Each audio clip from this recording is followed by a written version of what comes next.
Bueno, bienvenidos a todos a este espacio, que es nuestro primer capítulo del podcast. Hoy vamos a hablar de algo que marcó a toda una generación de colombianos, lo que es los acuerdos de paz. Mi nombre es Manuel Esteban Pérez. Mi nombre es Jesús Camacho. Mi nombre es Daniel.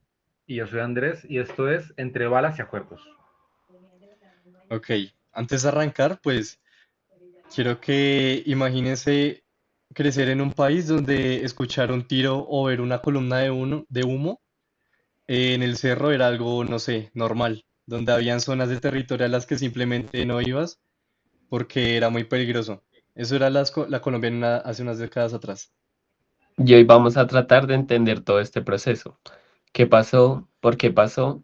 ¿Y qué quedó después? Con datos, contexto, pero también con honestidad sobre lo que no salió bien. La perversión de la guerra colombiana produjo graves violaciones de derechos humanos que consistieron en homicidios, que incluye masacres, asesinatos selectivos, ejecuciones extrajudiciales y atentados al derecho a la vida, ataques indiscriminados, desaparición forzada, amenazas, secuestro, detenciones arbitrarias, torturas, tratos crueles, inhumanos y degradantes, violencias sexuales, reclutamiento de niñas, niños y adolescentes, trabajo forzoso, desplazamiento forzado, despojo de tierras, confinamiento, ataques a bienes protegidos, pillaje y extorsión. Para entender los acuerdos, pues hay que entender el conflicto. Pues el conflicto colombiano como tal no nació en 1964, sino que viene mucho más atrás. Viene desde la violencia en los años 40, los 50, de la brutal disputa que había entre liberales y conservadores, que dejó más de 200.000 muertos. Exacto. Y de ahí surge una pregunta que todavía resuena.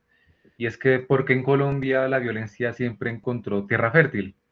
Una respuesta tiene que ver pues, con la desigualdad histórica en el campo.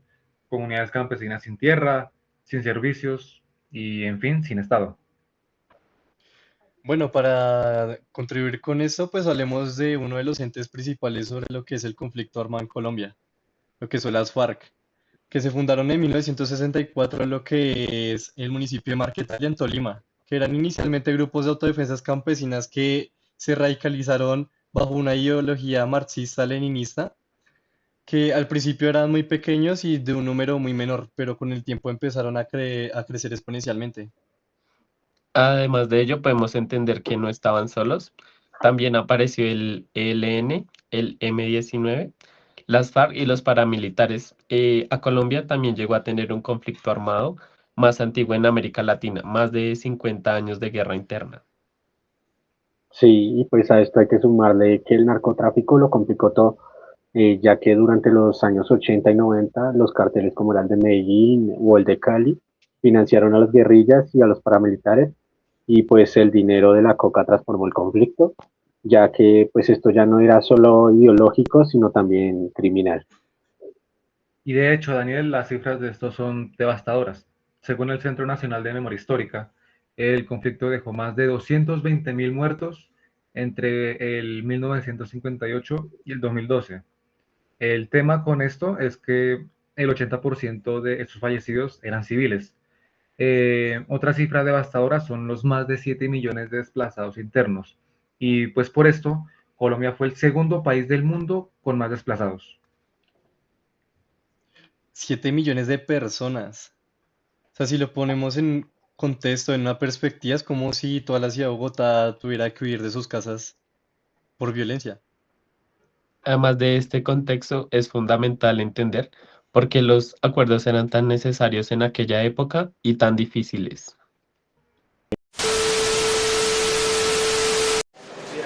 El inicio del séptimo ciclo de pláticas tuvo dos elementos novedosos: nuevas caras en la delegación de paz de las FARC y una inusual intervención de la representación gubernamental, que hasta el momento había limitado sus alocuciones a los cierres de periodo.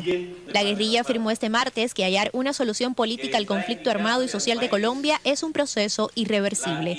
El grupo rebelde consideró la presencia en La Habana del comandante Pablo Catatumbo, miembro del Secretariado del Estado Mayor Central y jefe del bloque occidental, un poderoso refuerzo que indica la inmensa voluntad de paz de la insurgencia. Bueno, también hubo varios intentos de paz antes del año 2012. Un ejemplo de esto y el más recordado fue el del Caguán, que a finales de los 90 con el expresidente Andrés Pastrana fue el más conocido, el episodio de la silla vacía, y fracasó. Este fracaso pues fue un golpe muy duro a la ilusión de la paz.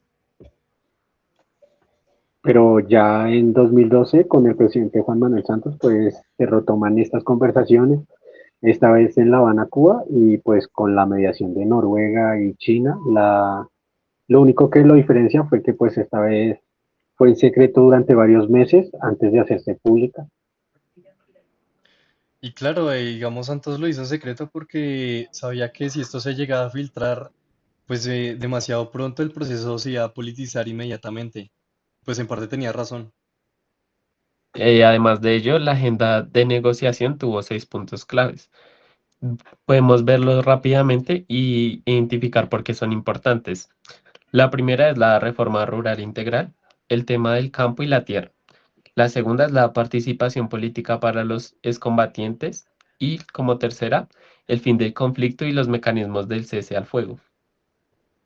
Y que no se nos olvide la cuarta, que era pues la solución al problema de las drogas ilícitas, o también tenemos las víctimas y la justicia transicional, y por último tenemos pues la implementación y la verificación de los acuerdos. Y bueno, fueron 4 años que duró la negociación, 4 años de ida y venida, de crisis, de filtraciones y sobre todo pues de presión política. Las delegaciones que vivían en La Habana pues estaban claramente lejos de su país, Colombia, y lejos de sus familias. Claro, y hubo momentos donde este proceso se iba a derrumbar. Digamos, uno de los momentos más tensos fue cuando las FARC secuestraron a lo que fue el general Alzate en 2014. Y esto hizo que se suspendiera por un tiempo las negociaciones, pero pues al final se siguieron retomando. Pero, ¿por qué las FARC estaban dispuestas a negociar? Varios factores. Militarmente estaban más débiles que nunca gracias a la política de seguridad democrática de Uribe y sus líderes históricos que habían sido abatidos, y la legitimidad popular del grupo era casi nula. Y también hay que reconocer algo, como tal las FARC querían garantías, querían saber que no iban a terminar como la Unión Patriótica, el cual fue un partido político que surgió de negociaciones anteriores y cuyos militantes fueron exterminados entre los 80 y los 90 con más de 3.000 asesinatos. Y claro, eso explica por qué las FARC insistieron demasiado con el tema de la Jurisdicción Especial para la Paz. Necesitaban garantías jurídicas reales. El único delito que cometió el municipio de Segovia en el departamento de Antioquia fue ejercer su derecho al voto, una comunidad que no fue perdonada por elegir como alcalde a un militante de la Unión Patriótica. La muerte caminó con su voz en las calles de esta pequeña ciudad. 46 personas pagaron la afrenta con sus vidas. La Corte Interamericana de Derechos Humanos falló una condena contra el Estado colombiano por lo que calificó como un acto de omisión el asesinato de estos inocentes. Se hizo evidente la relación entre uniformados del Estado y paramilitares. El jefe máximo de las FARC, Timoleón Jiménez Timochenko, y el presidente colombiano Juan Manuel Santos sellaron en Cartagena el acuerdo de paz negociado durante casi 4 años. En un gesto simbólico, ambos rubricaron el histórico documento con un bolígrafo hecho a partir de los restos de una bala.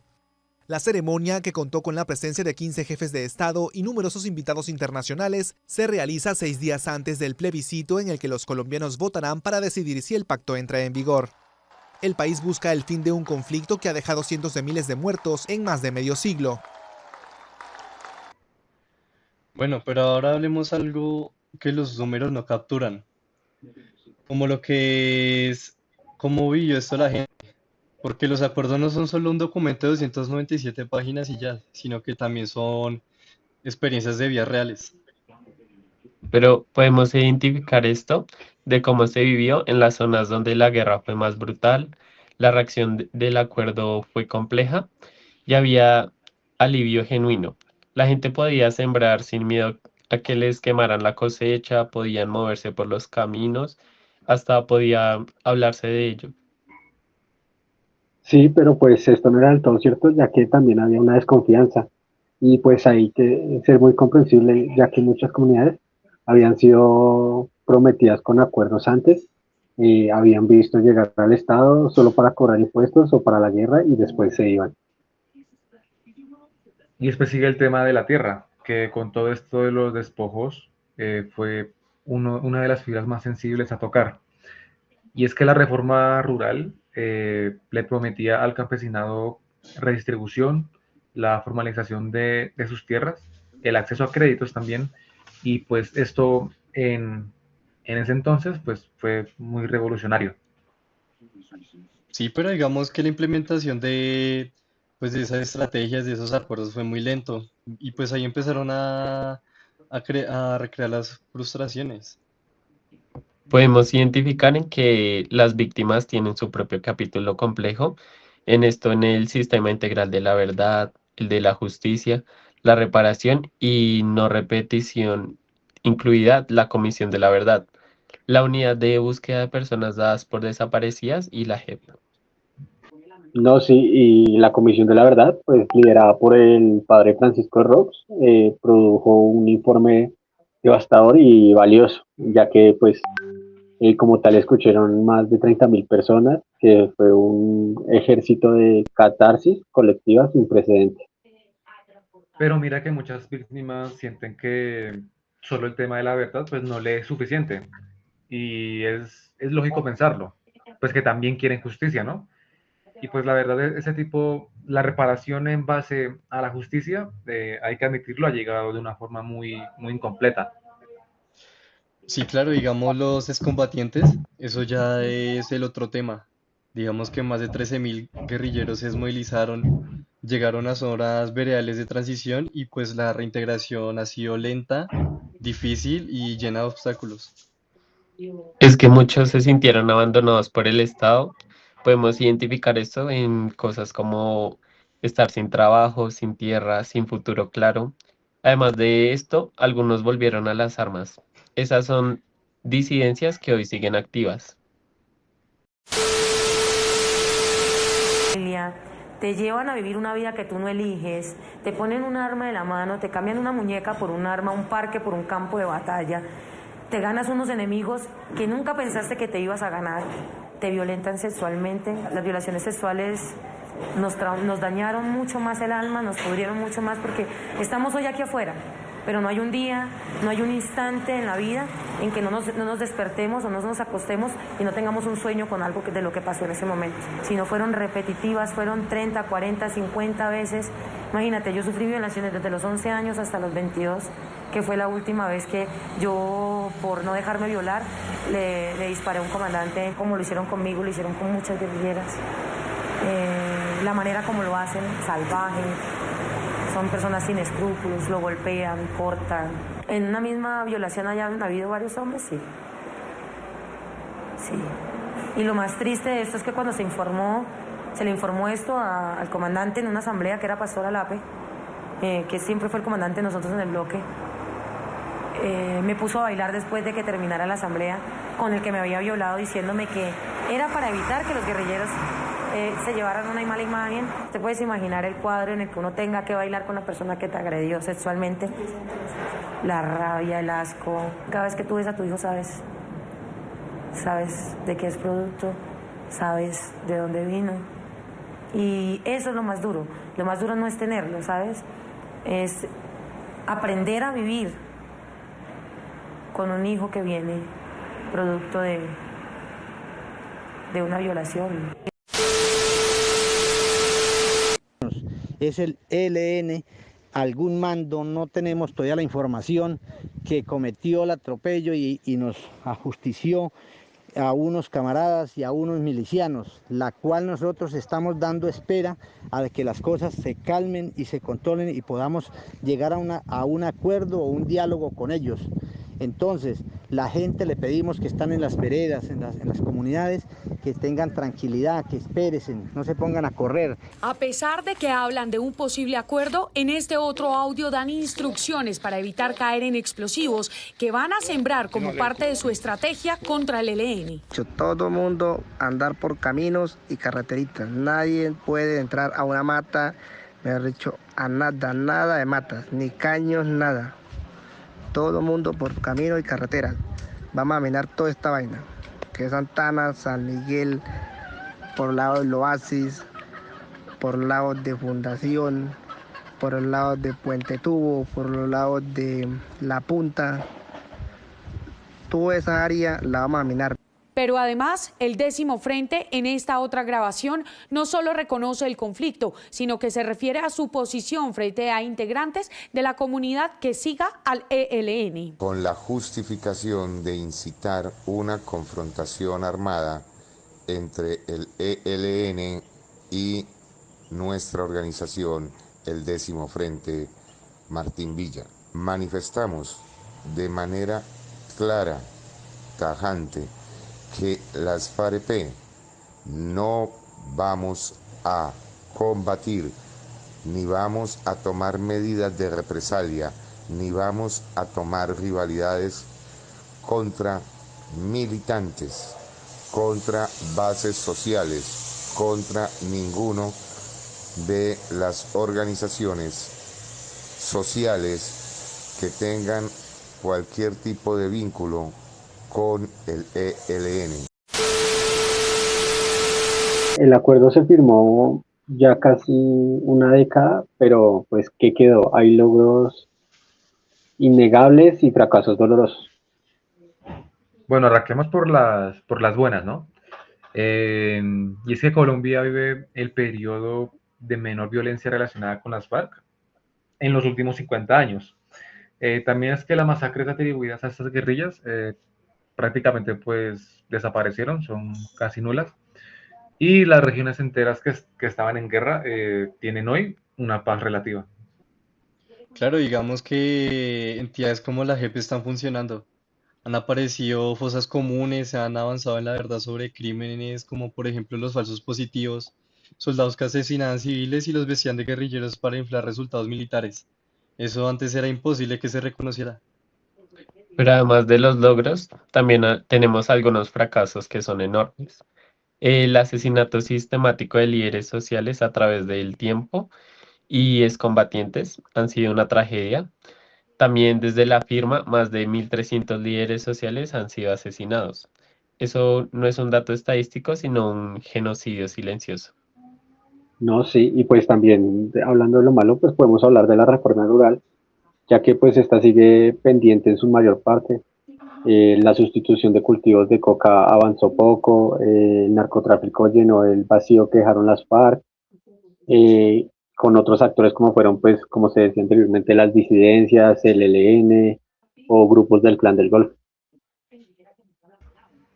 Actualmente con el presidente Gustavo Petro, desde el 2022, pues el presidente ha buscado un enfoque llamado la paz total. Y es que pues con este nuevo enfoque se intenta negociar con todos los grupos armados de manera simultánea, el ELN, las disidencias, el Clan del Golfo. Pues la verdad es que esto es muy ambicioso, digamos.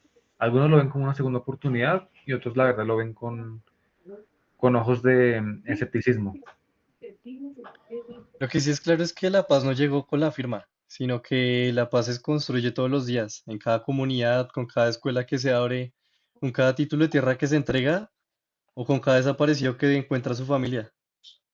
Además, en eso, Colombia todavía tiene una deuda enorme.